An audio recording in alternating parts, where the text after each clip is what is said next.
When you think of Korean automakers, what's the first thing that pops into your mind? Hyundai, maybe Kia, maybe Genesis. Did you know that there's a fourth Korean automaker that you may probably not know about? That is, of course, Ssangyong. Ssangyong was founded in 1954. It's a Korean automaker who specializes in SUVs, crossovers, and commercial vehicles. They slowly started to trickle into the European market by the 90s and the 2000s with designs that left a little something to be desired. However, by the 2010s, Ssangyong had improved massively and they were getting ready to attack the established leaders in the European SUV segment, which is exactly what we have in today's video. This, ladies and gentlemen, is the Ssangyong Korando, Ssangyong's entrant into the highly competitive compact SUV segment. And it's here with us today, which means I can now officially welcome you to the first ever Korrmotive review of the Ssangyong Korando.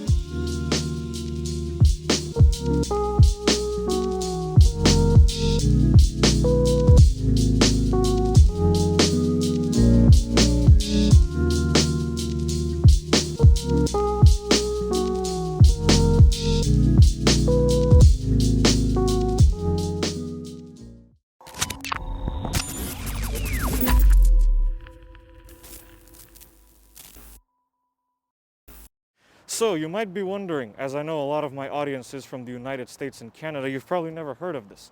What exactly is the Ssangyong Korando? Well, at the moment, and as of for like 13 years now, it's been Ssangyong's entrant into the compact crossover segment in Europe and its homeland of Korea.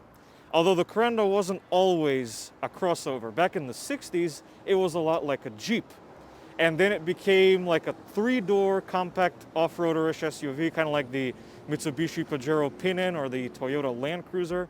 And then by the 2010s, it became a compact crossover. And this is the car's fourth generation, which came along in 2019. So let's talk a little bit about this particular Korando. This car is the entry trim level, which is a fairly basic trim level. It's the entry-level trim level, as the name implies. And this particular car has the 1.5-liter turbo gas motor and a 6-speed manual transmission with front-wheel drive. So let's go ahead and explore the car. Stop doing that. I first want to start by talking about the Korando's design, because it's the thing that is most obvious at the moment. The Korando is a fairly conventional looking crossover SUV, although it's a little bit more boxy than we're probably used to. I personally think that the Korando looks great. It has this little interesting air of old school SUV about it, while also being a modern crossover and bringing along the benefits that that also has. Now, admittedly, this one is pretty basic. It's white, as you can see, it's the standard color, has the standard 17-inch wheels down here, but generally speaking, I always found the Korando to be a pretty cool looking SUV, and I still think that to this day after seeing one in person. Since I'm already back here, let's have a look at the cargo area.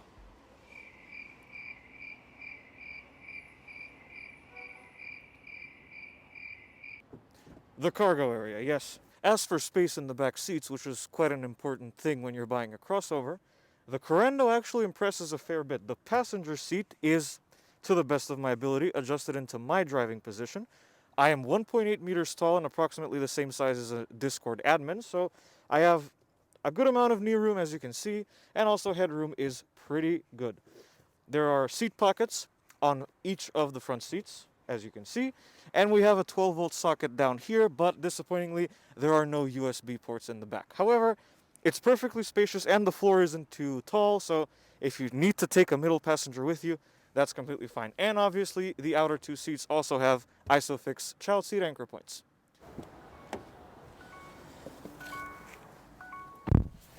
And now we climb up to the front of the Korando, where there are actually quite a few pleasant surprises. Let's start by starting the Korando, hearing what the engine sounds like, and we'll go through everything.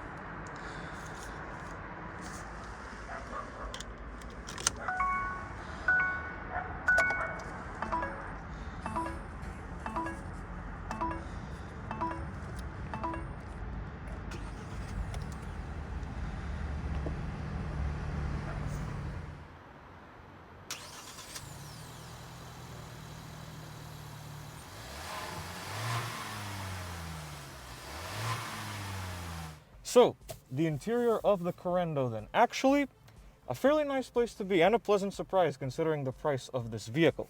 First thing that I want to talk about is the steering wheel, which is really surprisingly nice. It's fully adjustable, obviously, but it also has this really nice high quality leather wrapping with these perforated parts. It's a bit like a sports car steering wheel, I guess. Don't hate me for that, people. You also have your various audio and cruise control controls here, and there's also a little documents button that you can use to scroll through the pages on the dot matrix gauge cluster screen there. And in the middle, obviously, you have the horn, which sounds like this. Over to the left side of the steering wheel, you have a bunch of controls. There are a few blank switches in this car, but that's expected. This is the base model after all. But the quality of the materials and the assembly of everything is actually really good. You have soft touch materials in all the right places. You have some pretend metal accents, which I love. And it all looks very nice, very premium feeling considering the price of this vehicle. Right here in the middle, we have the infotainment system. I say that with an advisory because this is not a classic infotainment system. It's more like a media center where you can listen to music and stuff like that. It doesn't have navigation or stuff like that. But it does have Apple CarPlay and Android Auto, wired unfortunately, but it does, so you can use your phone, which is what I've been doing, and it works well. Most people are going to do that anyway, so I'm not going to fault the infotainment system here for not being full of the latest features. Down here we have the AC controls, wonderful buttons and switches entirely. You don't have to do anything through any sort of screen. It's wonderful. You also have little seatbelt reminders here, which is great. Down here we have a USB port for the infotainment system and a 12-volt power cigarette lighter style power outlet. Down here, as you can see, this car has a manual transmission. It's a 6-speed. It's pretty notchy, but it's not that bad to use. It's actually pretty nice to use. And look, we have an endangered species, a manual parking brake. Over here in the center, we have a good amount of storage, actually. You can put your phone in there, whatever you'd like. You can also put your phone here. You have a big glove box, and you have a whole bunch of door storage pockets and what have you. There's also a whole bunch of controls here on the center console, right around the shifter. And this is a good time to mention the safety tech in this car, because even though it's a base model, it does include a lot of standard safety features. There's lane departure warning with lane keep assist. There's a speed limiter system for the cruise control. There's forward collision warning and a whole bunch of other stuff like that. And you also have hill descent control, even though this is the base model and it's two-wheel drive. So that's great. The only thing I would fault in here is the piano black plastic, which runs the entire width of the dashboard and reflects everything from the outside world. It might get a little distracting while you're on the move, but generally it's fine. You get used to it. And another way that this SUV is very old-fashioned, old-school cool is the analog gauge cluster. Obviously, a digital one is available on the options list, but this one has an analog one, and it looks great. Clear to read, easy to see, and the little display in the middle has all the essential functions, but not much more than that. And finally, up here, little sunglasses holder. As a Volkswagen Golf owner, that's very much appreciated. Ssangyong, thank you very much. And that's about it. There are a few blank switches as well. Again, base model, no surprise. But it's not a bad interior. It's actually a pretty good interior considering what you get and how much you're paying for it. So, solid job on that one, Ssangyong. Finally, let's briefly discuss the powertrain. This particular Korando has the 1.5-liter turbocharged 4-cylinder gasoline engine with 163 horsepower and 280 newton-meters of torque. This is one of two powertrains available on the Korando. The other one is a 1.6-liter diesel with 136 horsepower and 300 newton-meters of torque. What's this powertrain like? Let's take the Korando out for a little drive and see. So, ladies and gentlemen, it's time to get into the driving experience of the Korando. What is the Korando like to drive? I'm going to be honest, I'm honestly surprised how good it was to drive. It's very comfortable, it's pretty quiet, the engine is surprisingly refined, especially considering that I don't think there's that much sound insulation compared to some of the rivals.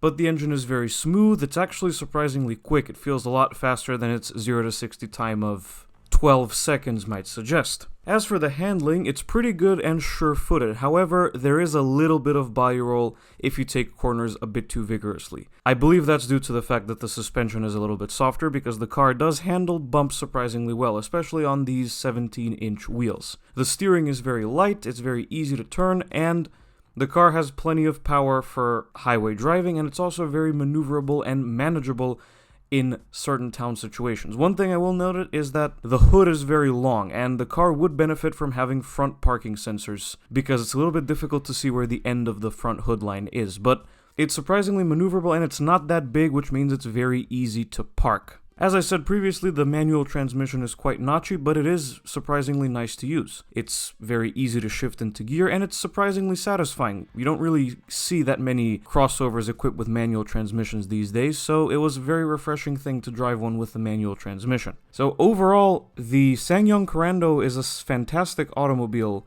on the road. Like, okay, it's not going to set the world on fire. It's not a sports car, but it's not bad in any way, and it's certainly better than its price and its brand image, if you're into that sort of thing, what might lead you to believe. And I'm very impressed with the driving experience on the Korando relative to its price and the type of vehicle that it is. So the cargo area in the Korando comes in at 551 liters, which is a fantastic figure for the class. However, if you do equip the full-size spare wheel, that number drops to 511 liters. Still, fantastic numbers for the class. You also have a variety of tethering points, a 12-volt socket, and of course, you can fold down the rear seats to increase the room even more. I am pretty sure that a power liftgate is available on the options list, but this car doesn't have it. So, ladies and gents, that is the Ssangyong Korando. It may be a little bit of an older model, and it may be a little bit more of a left field choice when it comes to a crossover, but between its refreshing old schoolness, its great powertrain and driving experience, and the fact that it does everything that you might expect quite well, it's an absolutely excellent entrant into the compact crossover segment, and it gets a score of 7 out of 10. Thank you everyone for watching this video. If you liked it, be sure to hit like and subscribe to the channel. Also follow me on social media. There will be links in the description, and I will see you guys in the next video. Goodbye.